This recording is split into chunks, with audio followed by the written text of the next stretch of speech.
Hello, everyone. My name is Ajay, and this is Sanchit. Sanchit is our Google DoubleClick specialist from India, and today we would like to welcome you to the Hangout on how to earn more revenue with DoubleClick. One of the key things that we will be covering today is the best practices for monetization with DoubleClick, and also how to set up your DoubleClick for success. One of the things that we'd like to tell you before we start off with this Hangout on air is this Hangout is available on HD quality. So please feel free to arrange the quality based on your bandwidth. Just to give you a little bit sense of the flow, we will be showing you how you can set up your inventory and how you can monetize your account. Sanchit here will be walking us through this entire thing. This has never been done before, and we hope you really enjoy the session.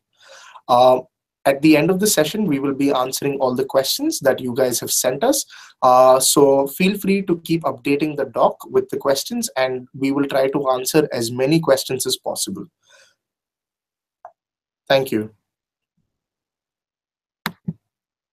Over to you, Sanchit. Great. Thank you, Ajay. So hi, everyone. Like Ajay already introduced, so I am the technical specialist for AdSense and DoubleClick products. And I help a lot of publishers over in India. Like Ajay already said as well, we will be walking you through some best practices for DFP, and we will also try to talk with you about how to use DFP and AdSense together to make the most of your ad serving revenues. Let me just quickly walk you through the agenda for today. So first, we'll walk you through inventory setup, where we'll talk about some special topics and some very important points about what are the best ways to set up your inventory in DFP to make it easier for you to manage your ad serving, as well as to make the most of DFP and its different features. The next is delivery setup. So here we'll talk of how your campaigns deliver. These can be direct campaigns, these can be AdSense, this can be network campaigns, and we'll tell you some tips and best practices of how to make the most of your campaigns that you have to ensure you're getting the maximum money that you can from your, all your proper web properties. And lastly, we'll talk a bit about reporting. So reporting, obviously, you can only improve when you can report correctly. So we'll talk of some important points and some important reports and metrics, as well as we'll look at one big problem that a lot of publishers have faced from what we've heard and see how to solve that. So without further ado, let's jump right into it. So the first, like we said, is inventory. In inventory, we'll talk of firstly naming convention, then placements, key values, multi-size, as well as responsive. So don't worry if you do not understand any of these terms. We'll walk you through. And the format we'll try to follow is that instead of making this just a presentation-based, Hangouts on air, we will try to walk you through a live account, a live demo from an account that I have, and that has all these features enabled. So you can walk along, you can see what exactly to do. One thing that I'd like to advise that everybody does is if you have your DoubleClick account open with you, you can also try to do the setup as Sanchit is going through everything on the screen. So this way you will know for sure how you can set up your account for success. Over to you, Sanchit. Great. So let me just pull up a test account that I own. So this is the account we'll be using today. This is an internal account. It's a demo account that we use to demo for our publishers. I'm sure most of you, if not all, will be familiar with this first up UI that you can see on the screen. So this is a DFP small business account. And I'm sure you're all very familiar with the different tabs you can see here. Home, there's delivery, inventory, reports, billing, and of course, admin. Over on the top right here, you have a few settings, and over here is the account. So since you guys already have DFP accounts of your own, this is, you would understand, this is your account network ID. Yours would be a bit different from what is shown here. So please don't worry if you see a different number or a different name over here. So since we're talking of inventory, first up, let me go into the inventory tab, which you can get from this gray bar at the top of the UI. So once you come to the inventory tab, you will see there are a bunch of tabs on the left side panel as well. There's ad units, there's placements, there is key values. So these are some things that we will walk you guys through. These are like very basic building blocks that you should be very familiar with to start off with your ad serving. So firstly, what is inventory? Inventory is basically the ad units or the ad slots you have put up on your website. That is it. And how does that map to DFP? Each of those maps to DFP through a corresponding ad unit, right? So let's try to create an ad unit. So if you want, please follow along in your own DFP account. I will try to go through it at a decent pace in case you're doing so.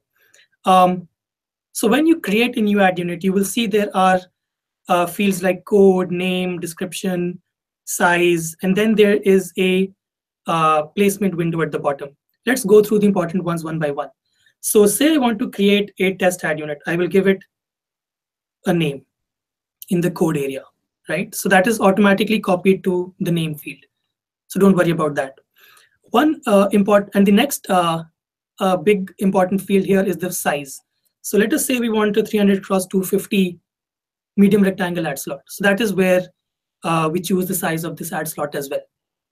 Then I can simply go ahead and save this, and this ad unit will be ready to use and I can copy this ad code onto my web page.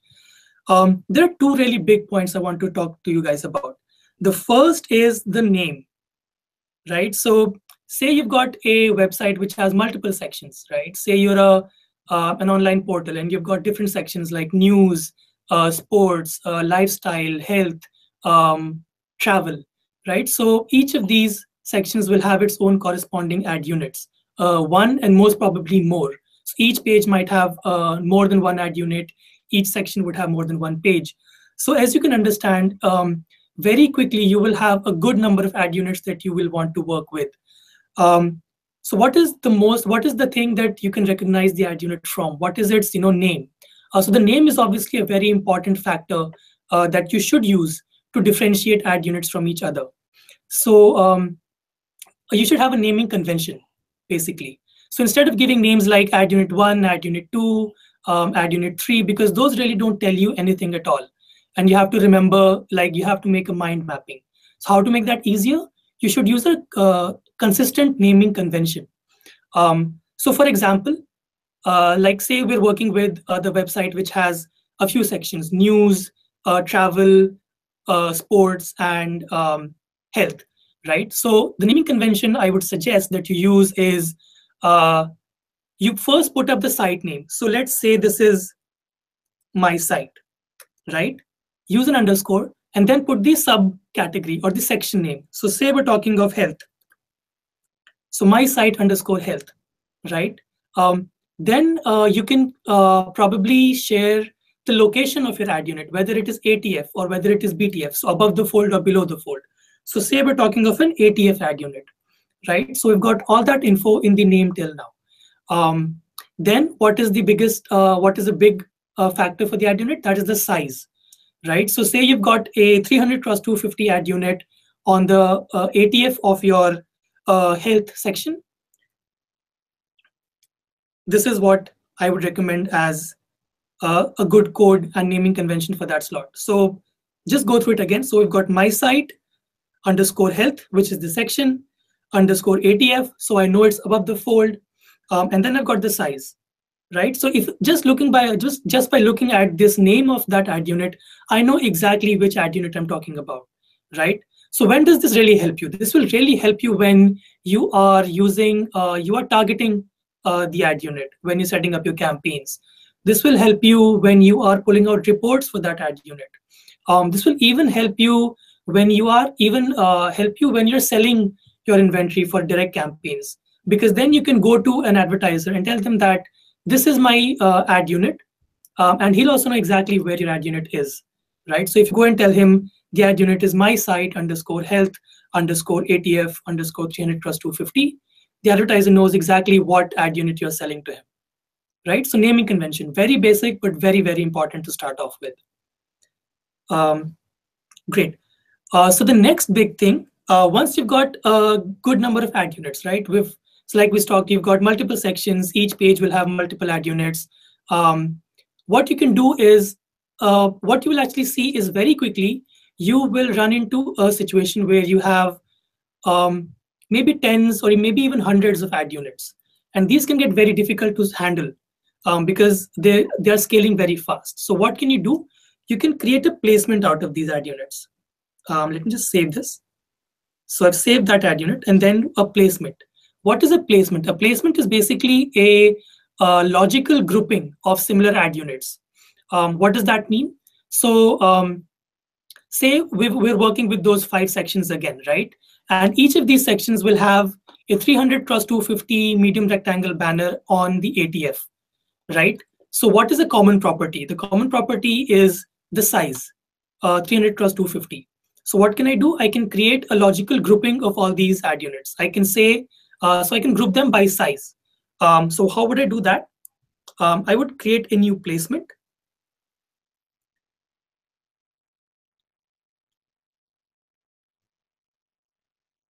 Also, just to quickly jump in here, placements are optional. They're just for better reporting. So please make sure that you keep that in mind. You don't have to necessarily create a placement, but it's easier for you to report on a set of ad units that are targeting your site using placements. Yes, very important point. So the basic is ad unit. To make it easier to handle some, you can use placements, but they are totally optional. Okay, so let's walk through. So let me call this placement underscore 300 cross 250, right? And I can give a description. This placement has all ad units of size 300 cross 250. And then I can start adding some ad units in here. So I can include this one. I can include the one I just created, my site underscore health.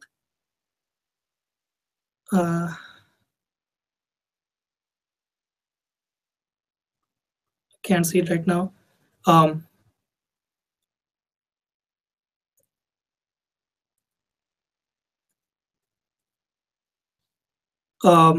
Okay, but I hope you do get the idea. We could not see that ad unit here, but we can add multiple ad units. And then all these ad units will count under that placement. So what are basic criteria that you can create placements on? One is by size, like we just discussed. Another is probably by placement, like the ATF. So just make these logical groupings, and then you can use that for reporting and trafficking, right? So that is placements.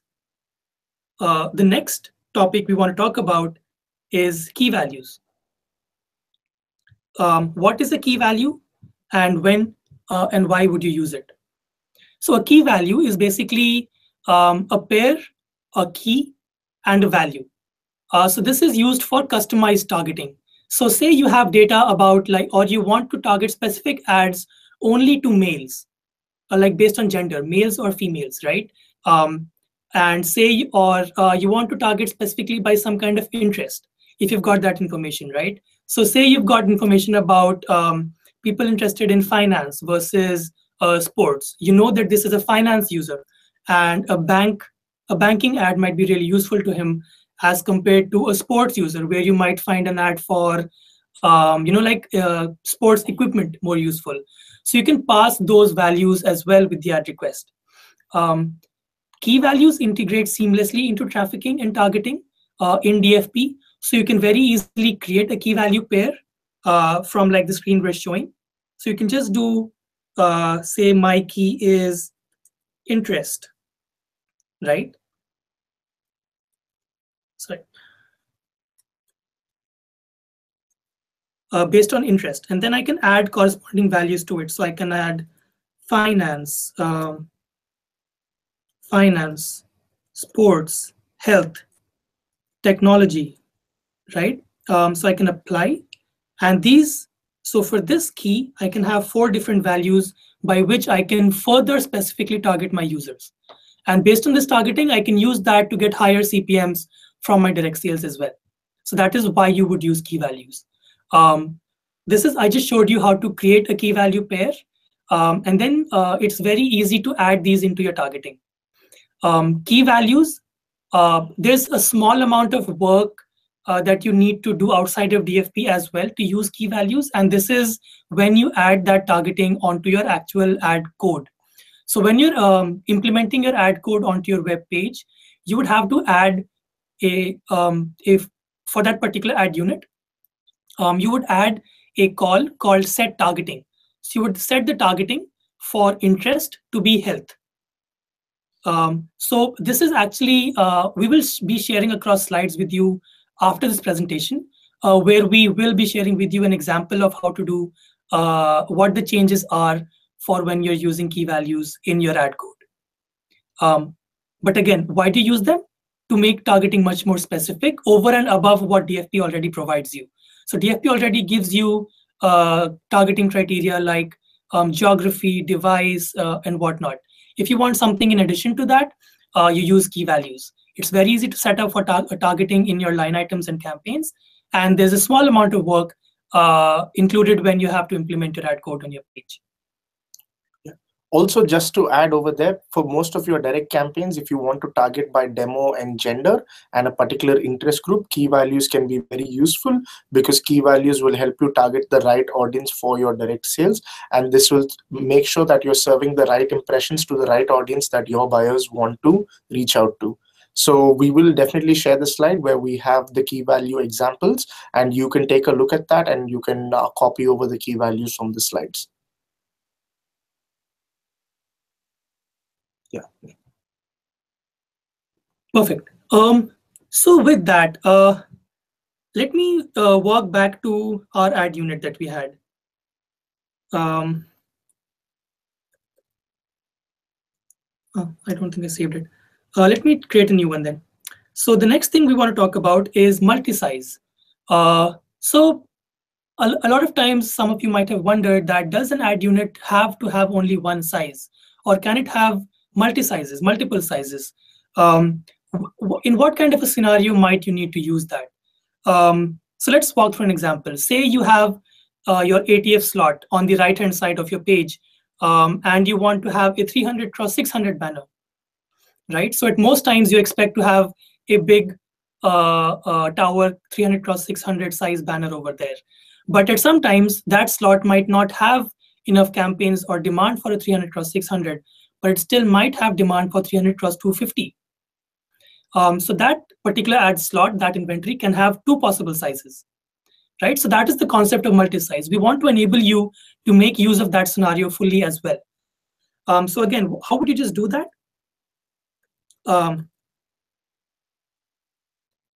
You can enter multiple sizes for an ad slot. So we've got 300x250, and similarly, I will add 300x600. So now what this means is my ad slot, this ad slot, can potentially take any one of these two sizes at any given time. And based on what campaigns are set up, one of those campaigns will deliver, right? So if we make it multi-size, we can have much more demand available for that inventory, right? So what you should do is you should always keep your ad unit size agnostic. Let them have multiple sizes, so they're not restricted, so that you can have more demand and you're guaranteed, you're making it more likely for yourself to actually show an ad and avoid an unfilled impression, which none of us like, right? One important thing you should remember here is to group related sizes. So like you've seen, the example we showed, we have grouped together 300x250 and 300x600 because they're both similar. One dimension is fixed. We could have added 728x90 as well, right? DFP does not stop you from doing that, but that does not make any logical sense, right? Because this ad unit, 728x90, is a horizontal banner, whereas the other two are more vertical banners, right? So keep that in mind. Whenever you're creating multiple size, always group together related sizes, right? So as to avoid any weird ad behavior. Additionally, When you are creating sizes, another thing to keep in mind is also you can group them by device sizes. So you can break down the sizes that you use on desktop versus the sizes that you use on mobile. So to sort of be able to report on it better and to sort of be able to control how the ads are being served on each device as well.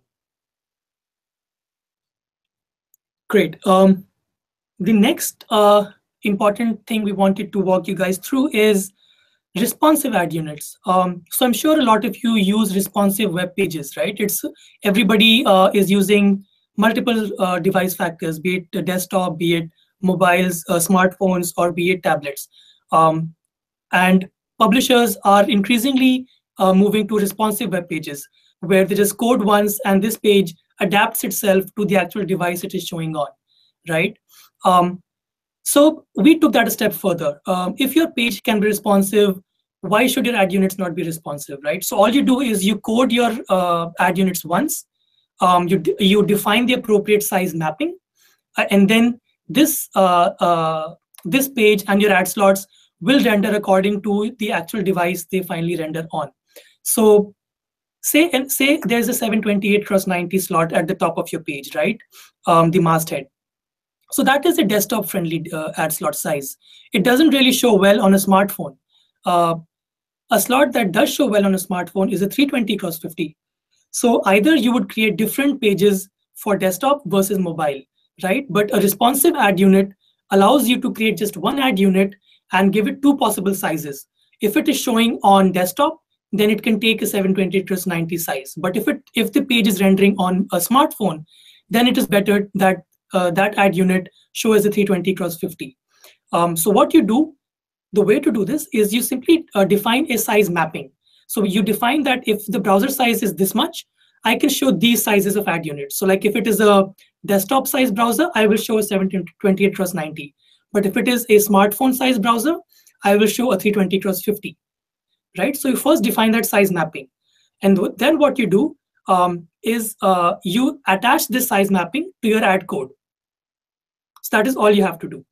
And then this ad code and your web page is ready to show responsively on all kinds of browser sizes.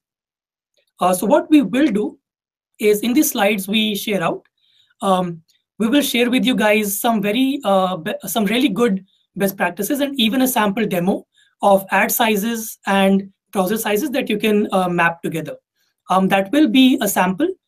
So please take it as such, but it will be a really, really good reference point when you are creating your responsive ad units.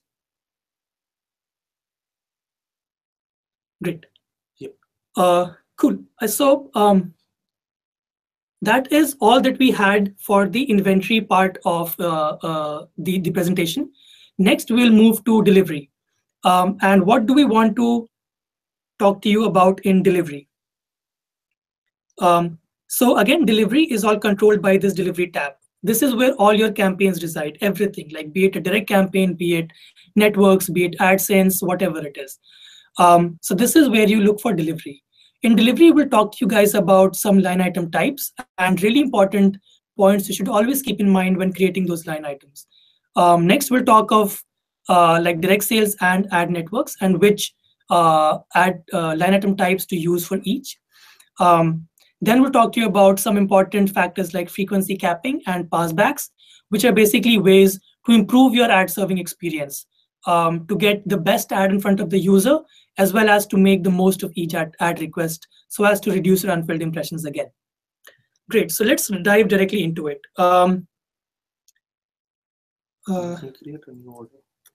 Yes, I'll use an order that I have, a test order that I have, and we'll walk through creating a new line item. So one order can contain multiple line items, and let's walk through a test line item here. So this is my test line item. So I give it a name, and then the next important point is to give it a size. What kind of campaign sizes can this serve to? So say we give this a 300x250, right? Then when we come down to the settings area, the first thing we see is line item type. Over here, you'll see there's a long list of possible line item types. There is sponsorship, standard, AdSense, ad exchange, networks, and house. So the top two are the sponsorship and standard. These are what we call guaranteed line items. What does that mean? So each of these, sponsorship and standard, these will have a delivery goal. Sponsorship will have a percentage delivery goal. So you can use that for percentage share of voice kind of campaigns, right? Say you have an advertiser and they want 50% share of voice. You would use the sponsorship type. I'll just walk you through that as well. So say I select sponsorship. As you can see, it has a percentage goal. So I can give any value here. So say I give 50. So 50% of all my impressions that I target will go to this line item. That is a sponsorship. And this is the highest priority. This number 4, the lower the number, the higher the priority. Next, the next absolute guaranteed line item is standard. Standard is different from sponsorship in the sense that it has a absolute impression quantity goal. It is not a percentage goal. So over here, we can give like a impression goal. It can be 100,000 or a million, and I will define the duration. So say I want this to run for this month, right? So over this month, DFP will try to deliver 1 million impressions. It is an absolute goal for this standard line item, right? The next is, of course, targeting, which you're very aware with. So you can choose the inventory you want to target this to. It is by default run of network, but you can put in different ad units over here or even placements. You can also choose key values. So the key values that you created earlier, say you want to target this only to interest equals health, you can put that key value in the targeting as well. If you want to target this for like local direct campaigns, right? If you have local advertisers, you can target this to specific cities, countries, or even states. Then you can also target based on device and even connection, like the connection type, be it Wi-Fi, data, devices, iPhone versus Android, whatnot, right? So it's very comprehensive over there. So we talked about 2 of the campaign types, standard and sponsorship. Those are for your direct sales. One important thing that you should always check while creating a absolute goal or a goal-based campaign is the inventory. You should always check for inventory, always forecast to see if the DFP expects that line item to deliver or not. And that you can do. So when you're creating the line item, you can do that by using this check inventory tab button over here. So I'll just switch to another account where this is actually where I actually have some live traffic, and I will try to show it to you here. So say I want to, so I put in my basic settings. I set this as a standard campaign, and I let it run from now till the end of the month. And I want to see if this can deliver 1 million impressions, right? So then I do check inventory. Let's see what this says. So it says your goal of 1 million impressions is unlikely to deliver. Why? So all of these are unlikely to deliver. That means if I book this campaign in its current form, I will be overbooking it. So my campaign will underdeliver, and I will not meet the goals of the campaign. So let me show you another example.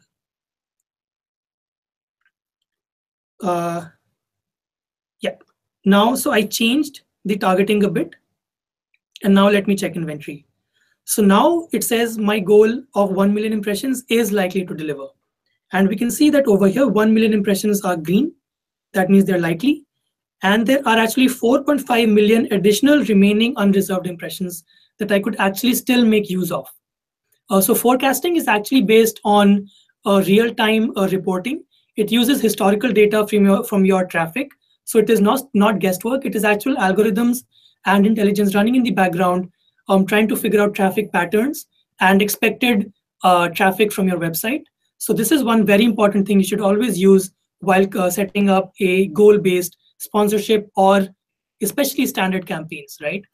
Because if you're under-delivering, your advertiser will not be very happy. So always ensure you are booking, you're never overbooking, essentially, right? What changes?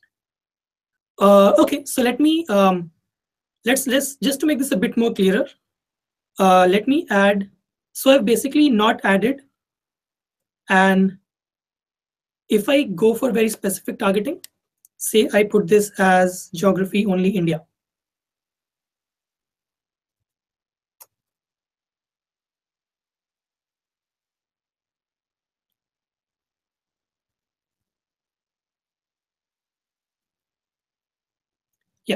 So I want to run on my campaign only in India. If I check inventory, it says not enough massed impressions to reach the goal.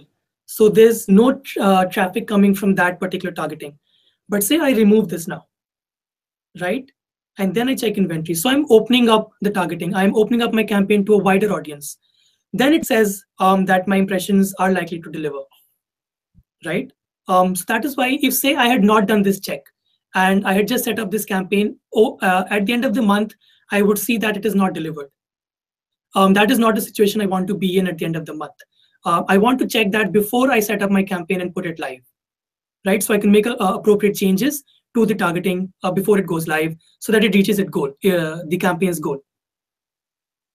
So that is about targeting and the two goal-based line items. There are some other line item types, which are essentially, let us go through them as well. So now these are AdSense, Ad Exchange, and your network, bulk, and price priority line items. These are not goal-based line items. These basically compete on just the CPM. So the biggest factor for choosing which network will get to serve is the CPM. If AdSense is going to give you the best CPM, then the impression will go to AdSense. But if there's a different network that will give you the higher CPM than AdSense, then DFP will pass on the ad request to that particular network. So there's one very important factor which kind of counts here, which is the CPM, right? So say you have two third-party networks. Say, for example, you have PubMatic and Criteo. It is very important for your overall revenues that you put in the correct value CPM. Let's create this as a price priority line item. So price priority line item, it does not have a strict goal. It will compete only on price. But what is the important value here? That is the rate. This is this value CPM that you put in here. So say I can put in $2. So now there will be a competition between AdSense and this price priority line item. If AdSense gives you a CPM of higher than $2, then AdSense will get the call. But if it does not have a bid over $2, then it will go to this particular network. So it is very, very important that you set this value to be correct. Now, why is that? So say AdSense is giving you a CPM of $1, right? But and you enter a rate of 50 cents over here. So whenever AdSense has a bid of higher than 50 cents, AdSense will give you that higher CPM, which is good. But say you put this as $2 over here, but this is not the actual CPM of that particular network, then AdSense will actually lose out on giving you that $1 as well. So how should you calculate this particular value? Because it is so critical. This value, basically the value CPM, you should always calculate it based on the total number of impressions that you are sending from DFP to the third-party network, and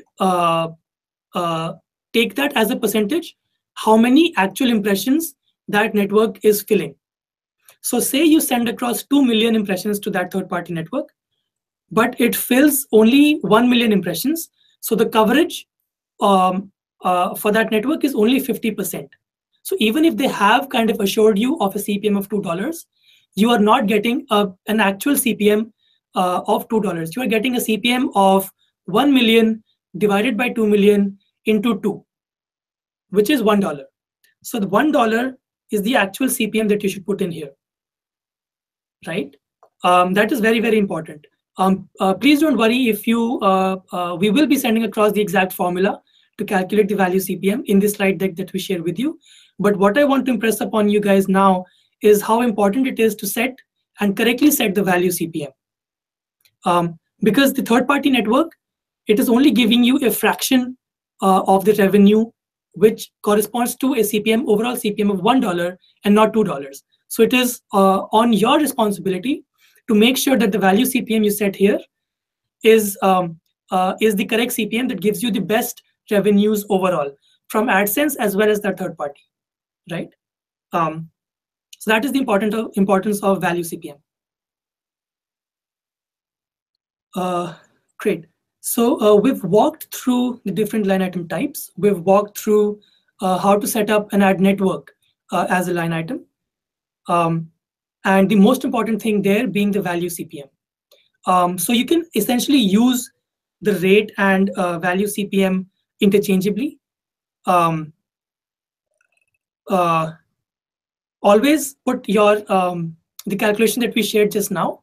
Always use the value CPM field to set that. So you can have the rate as 2, but the actual value CPM, the value that you're getting from that network is just $1, right? So if you send 1,000 impressions, you would get $1 out of it, not 2, right? Because their coverage is 50%. Great. Yeah. So basically, to better assess the value CPM, a good way to look at it is the fill rate into the CPM, and that's a good way to assess your value CPM. And there are 2 advantages or disadvantages with this. With rate, you can change in bulk, but with value CPM, you have to change individually in each line item. So just to keep that in mind, yeah, going forward, yeah. So another important point there is that you should always track and update your value CPM as frequently as you can, because that CPM will kind of it will change based on the market conditions, the demand, and even like the seasonality that you're seeing. So a thumb rule that we kind of suggest is that try to track this every week. It's amazing if you can do it daily, but it is manual work. So a good, really good balanced thumb rule that you should try to follow is check your CPMs every week and update your value CPMs in DFP to reflect the actual value and money that you're making from all the third-party networks you're working with. So after having talked of the most important line item types, as well as how to use them for direct sales, as well as for ad networks, the next question that comes to mind is, what are some important features or tips to use to make the most of my ad serving, right? So I've got my ad serving in place, but now how should I optimize it? So one good way of optimizing is using frequency caps. And using frequency caps is actually very, very important for when you're using direct sales, as well as when you're using ad networks. So because you want to keep your value, you want to maintain your value. So don't send like way too many impressions. Don't flood your inventory. So always keep your inventory controlled. So instead of sending 1 million ad requests to a third-party network, limit the frequency. So how you can limit the frequency to something like 2 impressions per hour, or like 10 impressions a day. Use that frequency cap. So how do we implement frequency caps? So when we're creating the line item, you can see there's this frequency setting in adjust delivery. So you can set this at, say, I want 2 impressions for every 1 hour. You can choose different durations as well, right? So this current form means that this particular ad network, for every user, I will send across 2 impressions per hour. In addition, I can set up multiple kinds of frequency caps as well. So like I said, we want 2 impressions per hour and at most 10 impressions per day. So this is a much better way of controlling your inventory and maintaining its value in for the third-party network as well. So that will allow the third party to give you a better fill rate, which means better CPMs, right? So frequency cap is a very, very good way of maintaining your CPM levels high for ad networks. It's also a good way, like I said, for direct sales. How is that? In some cases, you will find advertisers who come to you and say that I want to show, like, I'm a premium brand. I want to show my ad to users only like twice every hour, or like 5 times every day at most. I don't want them to, I don't want the user to keep seeing this ad, right? Because that might lead to ad blindness.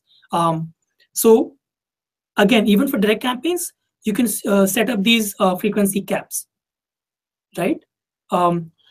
Also, just to quickly add in a point over there, in any given session, you don't want the user to see the same ad more than once. So you want to make sure that per session, you show the user only 1 frequency cap. So the thing is, the best way to put it is every so for one user in 24 hours, show them the ad not more than 2 times. And that is a good practice for you to sort of make sure that every time the ad is shown to a new user and the competition is higher, and that there are more people competing because it's a new user, and your CPMs will be higher. So the lower the frequency cap that you set to for 24 hours, you will make sure that you are driving the best CPMs, because the value is higher because the audience is new. So that's how frequency cap will impact you, and this whole process will help you get better CPMs. And just to talk about like some of the optimization checklists before we move on from this, and like Sanchit, if you could just scroll up a little. So the thing is, we are talking about price priority. Price priority means dynamic allocation, which means that dynamically, based on price, each of the networks will compete. But some of the things that we just want to call out as best practices is pick 2 or 3 ad networks, not more than that, and try and pick mutually exclusive demand sources, and then set them as price priority, and make sure don't make them standard or sponsorship, because when you have ad networks, you want ad networks to compete with each other for price. You do not want to guarantee an ad network a set of impressions, because you don't know whether they will be able to fill it, and this way you know that you're going to get the best price out of each of the ad networks. And couple of things is that when you put them on price priority, the ad networks will compete and you will get the best price, but you have to make sure that you have the right rate and the right value CPM set. And also with the additional layer of the frequency cap, you can make sure that you are getting the best out of each ad network, and everybody is getting a fair chance to compete. And also one of the things that you can look at is you can see how you want to serve the ad as well, if you want to front load the ad or if you want it to be served as optimized. Ensure that the competing CPM price is correct, and upgrade the CPM regularly. As Sanchit said, it's a good practice to update it on a weekly basis, and that is something that we would recommend as well. And also, if you look, we also spoke about the line item type, and then we went to the targeting. The targeting is also crucial. Make sure that you're doing runoff network, because runoff network will make sure that you're getting maximum demand that is flowing into your units, and that you're getting the best price. Or unless it's a direct sales campaign and you're looking for a specific audience, then you can go for the geo, device, or the key value targeting that we spoke about.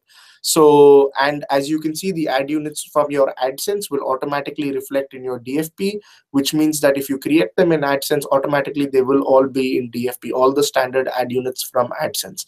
So you don't have to think about it too much. Just make sure that you have both of them connected, and that you can see all the ad units from AdSense here. And just make sure that you're competing based on price across ad networks, and make sure that there are not more than 2 or 3 ad networks at a given point. Over to you, Sanjay. Great. So I hope you guys really keep those points in mind. Everything that Ajay said just now, that is very important for you to ensure you're always on top of your ad serving and monetization. So those are like the biggest tips that we wanted to talk to you guys about regarding delivery as well. The next that we'll move to is the next big tab over here, reporting, right? So all the stuff you're doing is great, is all well and good, but it's totally useless till you don't know how to report on it, till you can track it, and then only then can you make appropriate adjustments. So there are a few basic reports that you should always be very familiar with, and we'll try to walk you through how to create them, as well as some few system reports as well. So in DFP, you come to the reports tab over here, and then you can create a new report from here itself, right? So if you click new report, you will be shown this UI. So it's a very detailed UI, and there are you can choose different time durations, the date range that you want to pull the report for. So there are some preset ones like yesterday's, last 7 days, last 30 days. So we'll walk through one sample here as well. So let's say we take last 30 days. Then you can add some filters, right? So now say you want to kind of report by some particular ad unit, or you want to report by a particular campaign, or you want to report for a particular country, say country name, say let's say you want to pull a report by how this is working in India for me, right? Then you can select what dimensions, what are the dimensions or metrics that you want to track. So for my last 30 days, for India, I want to track what are the line items that I've served, right? What are the campaigns that I've served? And what are the individual information? What are the metrics I want to check? I want to check how many total impressions there were. I want to see how many total clicks there were, right? Then I can go down and just run the query. Well, in this case, it says there's no data for the last 30 days. Let's try this in a different network where we might be able to see some valid data. So again, reports.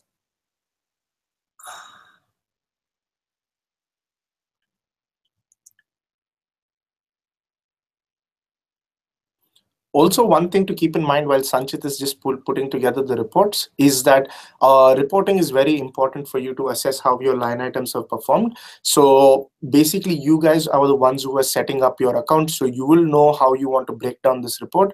If you want to break it down by country, if you want to break it down by line item, or by ad unit. But one of the things that we always advise that you do is make sure that you run an ad unit performance report, which is a system generated report, to sort of understand which units are performing well and what you can put on direct sales and what you can put on competition through dynamic allocation.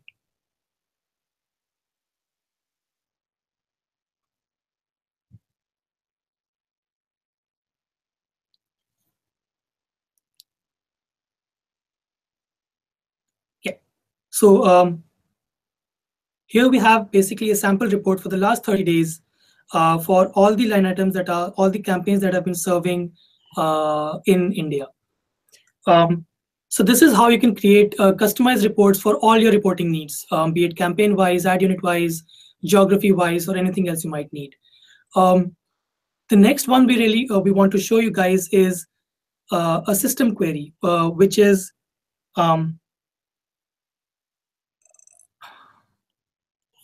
which are predefined reports, which you can directly pull for by like creative level or like a monthly network performance. So this will be like for the last month, what are the impressions I have got over my whole network.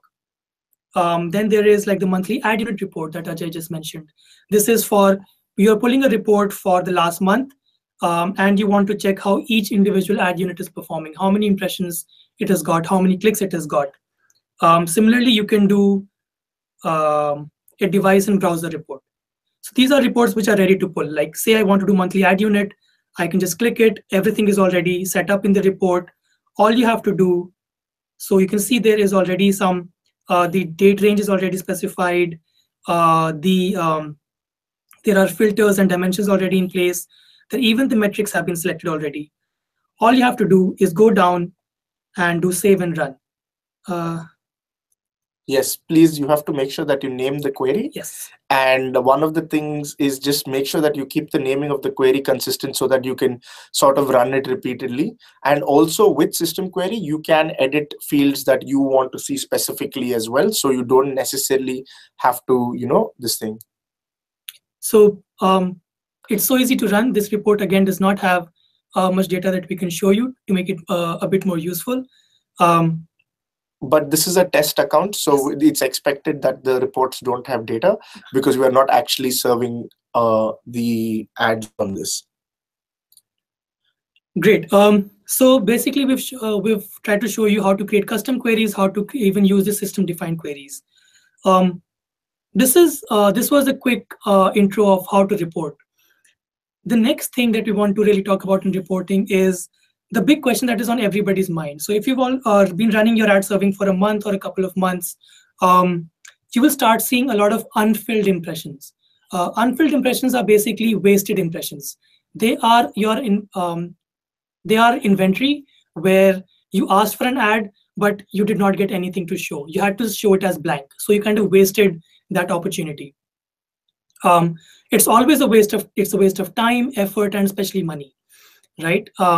Because there are serving costs and you're losing out on generating that revenue as well. So it's very important that you keep track of the unfilled impressions, and it's more important that you know how to reduce those unfilled impressions, right? Um, so it's very clear why unfilled impressions are bad, right? They create bad UX, user experience, and they don't generate any revenue. So what is considered good? Ideally, the least you can have for unfilled is good. Um, uh, in very rough terms, a good number or a maximum number that you should always try to maintain is something like 5% of overall impressions should not be unfilled, right? So maximum 5% unfilled impressions, and that is it. Where do you see the unfilled impressions from, right? So still in the reporting tab, you have a yield report. Up here on the top left, you can see the yield report. If you just click on that, DFP will kind of go back in the last 30 days and pull out a report for all the different types of line items. So over here, this is the report you will see. There's like this bar chart and then the different types of line items. So unfilled, there are ad exchange, then there are the network, and then there are the standard and sponsorship, direct campaign deals as well. So and down here, there's a full table of the exact number of impressions that went as unfilled, the number of impressions that went to house line item, to your ad exchange or AdSense, and to other network or price priority line items, right? So in this case, in this particular test network, for the last month, you can even change the duration over here. So you can select the date range you want, or you can use the default one, which is 30 days. You can see that unfilled is very, very high. Like there are 30 million unfilled impressions from a total of about 35 or 36 million. That is very, very high. So what you want to do is you want to track this yield report on a monthly or at least a monthly basis. So then you know that there you have a lot of unfilled. But what to do about that? Then you can click here, click on the unfilled impressions link, and now this will show you a list of ad units where you're getting those unfilled. So a full list of units, full list of inventory where you're getting this unfilled from. So next, what you can do is, now that you know the inventory which is not getting appropriate campaigns or ads, you can go back into your settings and either you can traffic direct campaigns to them or at least open them up to AdSense, right? So that even if you don't have direct campaign serving for this month, at least AdSense will be able to backfill it and you will keep generating revenue from those ad requests and inventory. Edit. So if you okay, over here. Yeah, so if you open up the ad unit, what you'll be able to do is you will be able to see what is the size, what is the reason for the unfilled impressions.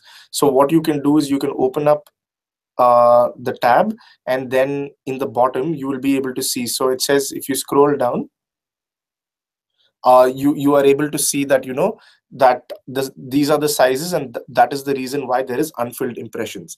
And I think that one of the things to remember about what causes unfilled impressions is there are AdSense only backfills standard sizes. So please make sure that all the standard sizes that you have are enabled for AdSense backfill. Over here, if you see in the example case, there are a lot of sizes that are not filled by AdSense, and those are the ones that are leading to the unfilled impressions. Check the difference between enabling AdSense as a backfill versus creating AdSense as a line item is, if you create AdSense as a line item, you can see the reporting for AdSense, and when you pull your line item report, you will be able to see how much revenue you're actually able to drive from AdSense.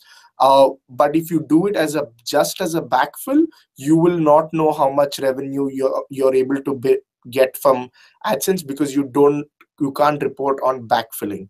So that is one of the key things to sort of keep in mind. Also, slots that are not allowed for network monetization, it can be either for direct sales or non-standard. One of the reasons could be even broken tags or 1x1 codes, which is generally the case that we see. So this 1x1 is generally if the ad code is in the logo or something around those lines. What will happen is it generally leads to unfilled impressions. And also one thing is to keep out of your pages expired tags that has no line items that are serving to it. So expired tags is something that it's a constant hygiene check where you can go ahead and clean up to make sure that your reporting looks sound.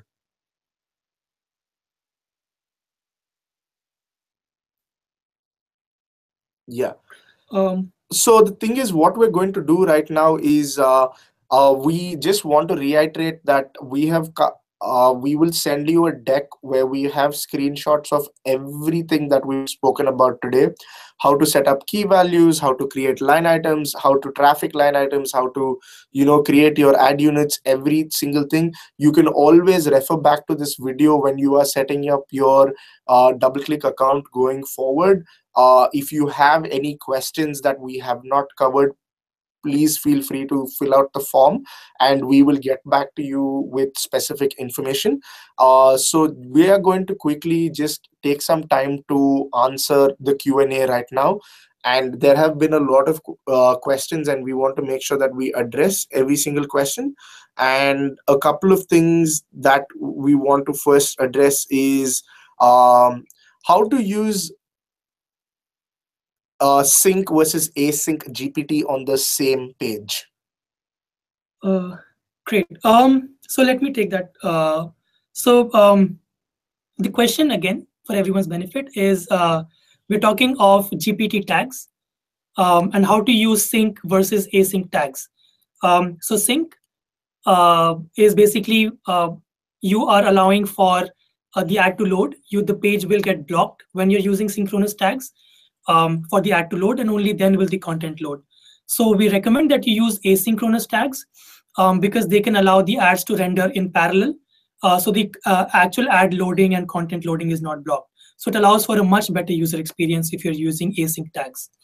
The question here that we've specifically got is if you can use sync and async tags together on the same page.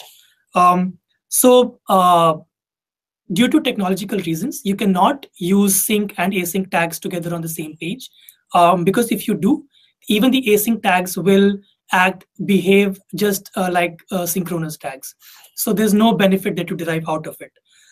So what you should always try to do is always try to use the asynchronous tags that you can generate from your DFP UI. And only in very specific scenarios would you need to use synchronous tags in the first place. A few thumb rules to answer that question. Always try to use asynchronous tags as much as you can.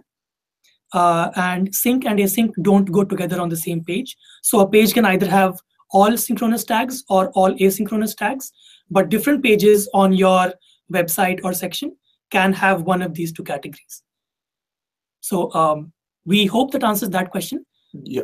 So the thing is, I think that as Sanchit mentioned, your latency will be affected. So we all know how important page speed is to your site. And especially page speed is a calculation, is involved in the calculation of page rank and how your organic results are going to show. So making sure that you have the async tags will make sure that your page speed is higher and your latency is lesser. And this is very important to increase user retention and to also make sure that you have a good organic ranking. There is a question on how to set up waterfall with different ad networks and ad tags. That's a great question. Thank you, guys. And a lot of people have asked the same question or a similar variation of this question. The question being, how do I set up ad networks and how do I set up waterfalling for ad networks?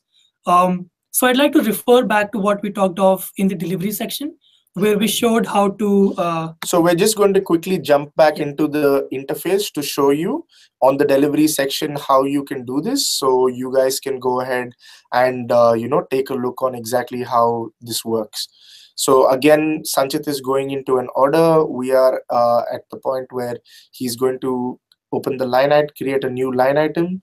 And yeah, so we've selected price priority because price priority is a place where you can compete.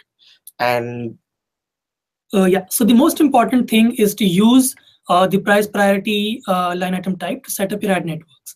The benefits, as we've already shared, is firstly, you allow it to compete, different networks to compete on price. And also it saves your direct sales as well. So two biggest benefits out of that. How to get the different networks to compete? So for each network, you can basically set up one different price priority line item.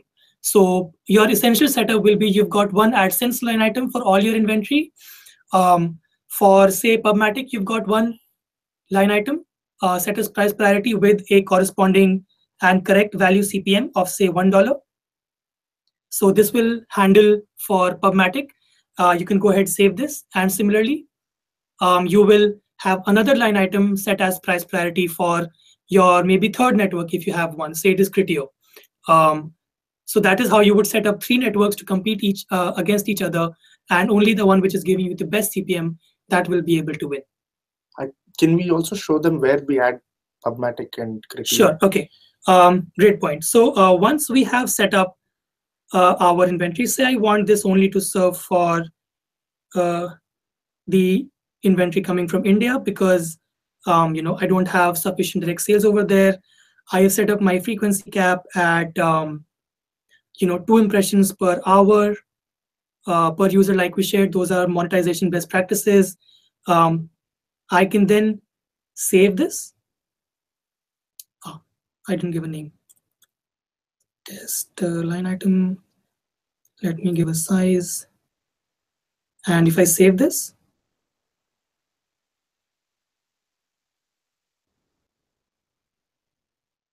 yeah, so this is now saved. No, I think we have to add the start time and end time. So let me run this for a duration. Try to save again.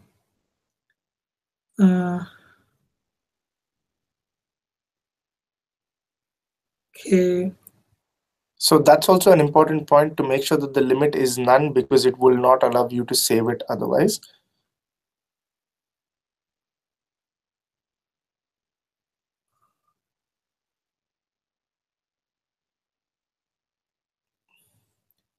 So I'm just trying to find that same line item which I just created. Test_li.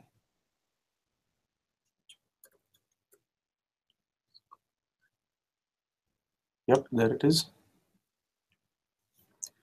And over here, now I have to add a creative. So this creative is basically the ad code that you have from your third-party network. So you can just select custom.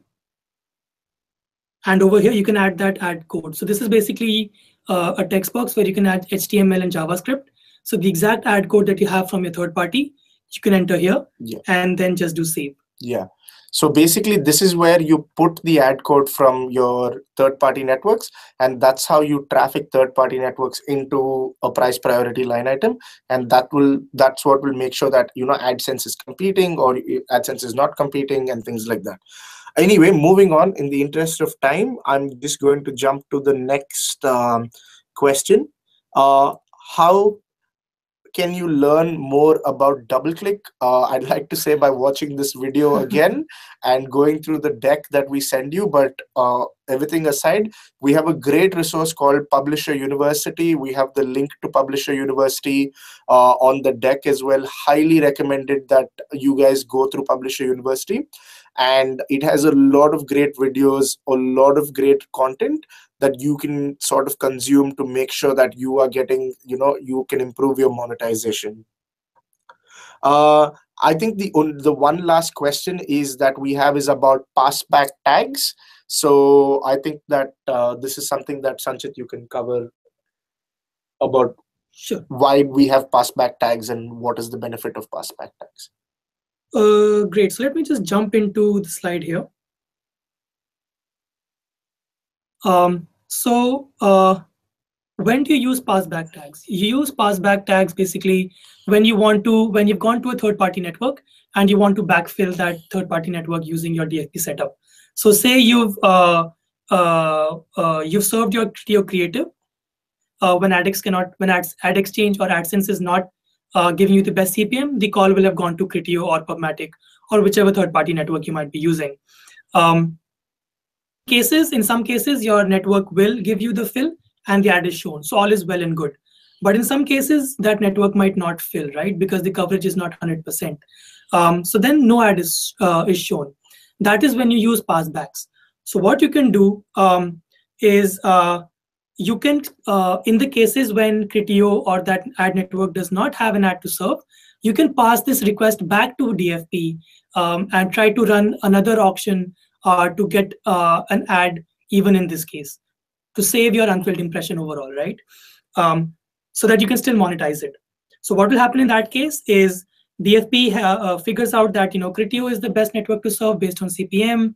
So it goes to Criteo, 20% fill rate, well and good. But in the cases where it does not have an ad, you set up the passback in the Criteo UI itself, in the Criteo front end. So this is work on the publisher side. You have to make sure you do this so that you pass this ad back to DFP or another ad network, be it AdSense or AdExchange, so that you can again go through your list of campaigns or ask AdSense for a different ad. And in that case, you might be able to show an ad. So you save your unfilled impressions and you're able to monetize that case when your network was not filling you or giving you any monetization out of that request. Yes. Also, I think that one of the big things to remember about passback is passback impressions have lesser value than direct impressions, which means that if an impression is being passed back, then the chances that the CPM that you're going to get for passback impressions is going to be lower because of the fact that a particular network has chose not to fill that particular impression and you're passing back, which means that it's secondary impression and the CPM that you will get on this is going to be lower. So one of the things to remember is when you do set up passback tags and when you look at your overall reporting, segregate it based on tag level reporting to see what is the first impression CPM versus passback impression CPM, because the passback impressions will bring down the overall average CPM because it is a secondary impression and the value is much lesser on passbacks. And this is very important for to sort of keep in mind. Having said this, I think that we are already a few minutes over time. Sorry about that. But we will be conducting a lot more sessions going forward in the future as well. We will keep you posted. Please send us any more questions that you have. We would love to hear from you. We really hope this was useful. And for everyone that has attended the session today, we will send you a copy of the deck, and hope you find this deck useful. We will look forward to see all your DFP monetization numbers go up going forward. And thanks a ton for everything, for joining in on the session today. Hope you found this useful. Again, my name is Ajay. I work as a monetization specialist, and this is Sanchit. He's our DoubleClick technical specialist. And we're really happy to have you in this session. Thank you. Thank you, everyone.